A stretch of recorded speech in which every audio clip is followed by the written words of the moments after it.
La plasticidad.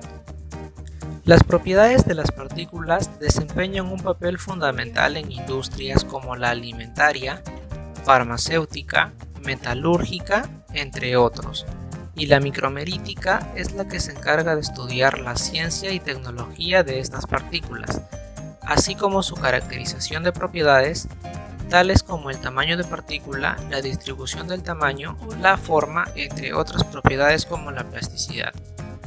La plasticidad es aquella propiedad que tienen algunas partículas que al ser sometidas a una presión externa tienden a deformarse de manera irreversible y cuando se deja de aplicar presión, esta deformación plástica será permanente, es decir, no recuperará su forma inicial. Factores asociados a la plasticidad. La gelatinización es un proceso donde los gránulos de almidón, que son insolubles en agua fría debido a su estructura organizada, se calientan, empezando un proceso lento de absorción de agua en las zonas menos organizadas, observándose cómo los gránulos de arroz se hinchan aumentando su volumen y plasticidad. Norton menciona que la máxima plasticidad se conseguirá cuando la cantidad de agua es la justa para llenar los espacios que quedan entre las partículas, formando así una membrana tensa que las mantendrá unidas. Pero si el contenido de agua es superior, la tensión se relajará disminuyendo las fuerzas de unión. O en caso contrario, si la cantidad de agua es pequeña, la envoltura se romperá desapareciendo la plasticidad. En la parte experimental se consideraron 3 experimentos, cuyos objetivos son: experimento 1. Comparar la plasticidad de 2 tipos de arroz cuando se somete a la humedad por cocción en diferentes tiempos. Experimento 2. Demostrar la plasticidad de un sistema arcilloso según el contenido de agua. Experimento 3. Demostrar la plasticidad mediante deformación y fractura de una partícula por una fuerza aplicada. Experimento 1. Plasticidad en sistemas de almidón. Materiales. Muestras de arroz con diferente tamaño de partícula, molde, olla, agua y recipientes. Se determinó la plasticidad mediante la modificación de la aplicación de la gelatinización del almidón según lo expuesto por Martínez en Propiedades físico-químicas y funcionales del almidón de arroz blanco e integral. Se procedió a analizar las características plásticas del arroz con diferente tamaño de partícula en seco y humedad con el molde. A continuación se pasa a cocer el arroz con 1,5 tazas de agua y se toman muestras de arroz usando el molde en los minutos 5 y 10 hasta llegar a su tiempo final de cocción. Experimento 2. Plasticidad en sistemas de arcilla.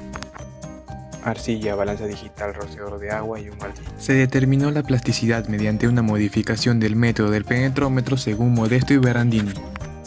Tomaremos 3 muestras de arcilla dándoles formas esféricas con un peso aproximado de 177 gramos.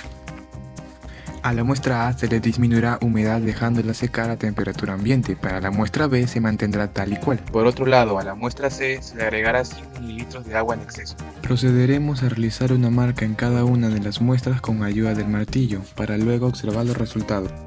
En la muestra A, aparición de grietas.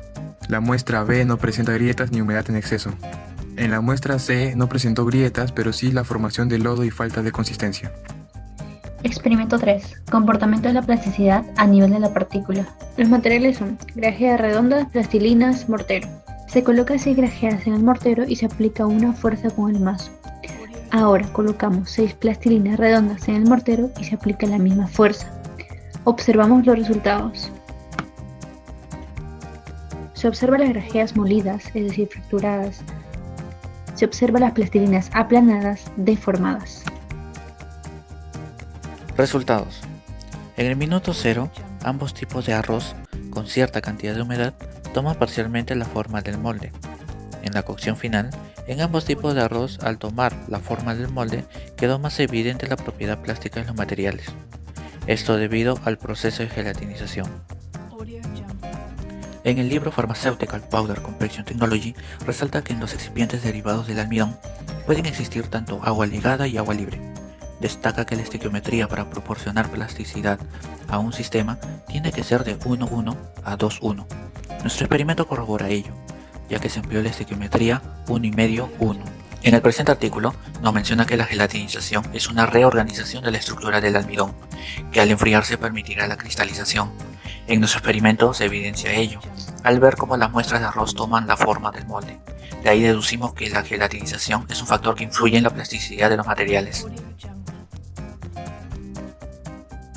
En la muestra A, aparición de grietas. La muestra B no presenta grietas ni humedad en exceso. En la muestra C no presentó grietas, pero sí la formación de lodo y falta de consistencia. ¿Por qué utilizamos el método del penetrómetro? Bueno, fue por ser uno de los métodos más consistentes, por ser un método fácil de determinar y menos dependiente del operador. Contrastando lo dicho por Modesto y Berandini, si después de la penetración las marcas presentan grietas o flujo plástico, significa que hay una falta de plasticidad por un bajo contenido de humedad, como se pudo observar en la muestra A, la cual habíamos dejado secar. Cuando no hay grietas, pero sí una falta de consistencia, evidenciaríamos un alto contenido de agua, lo cual se demostró con la arcilla de la muestra C. También expresó que la plasticidad se considerará adecuada cuando las marcas no producen ni grietas ni humedad extrema y si la pared formada es suficientemente lisa. La arcilla B cumplió con estos requisitos. Resultado A. Se observa las grajeas molidas, es decir, fracturadas. Resultado B. Se observa las plastilinas aplanadas, deformadas. ¿Qué sucede cuando un punto de tensión alcanza su límite y se produce una deformación plástica?